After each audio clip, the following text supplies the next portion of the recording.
غلط فہمی۔ ایک چھوٹا بچہ اپنے دونوں ہاتھوں میں ایک ایک سیب لے کر کھڑا تھا۔ اس کے والد نے مسکراتے ہوئے کہا، بیٹا ایک سیب مجھے دے دو۔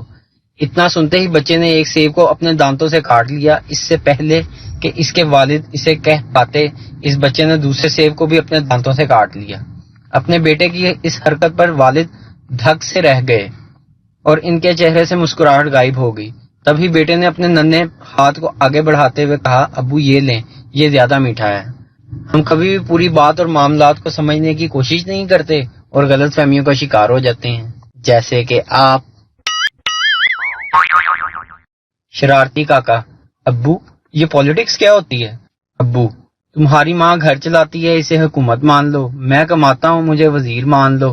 کام والی کام کرتی ہے، اسے مزدور مان لو۔ تم اپنے آپ کو ملک کی عوام مان لو، چھوٹے بھائی کو ملک کا مستقبل مان لو۔ کاکا، اب مجھے پالیٹکس کی سمجھ آ گئی ہے۔ ابو کل رات میں نے دیکھا کہ وزیر مزدور کے ساتھ کچن میں گلے مل رہا تھا، حکومت سو رہی تھی، عوام کو کسی کی فکر ہی نہیں تھی اور ملک کا مستقبل رو رہا تھا۔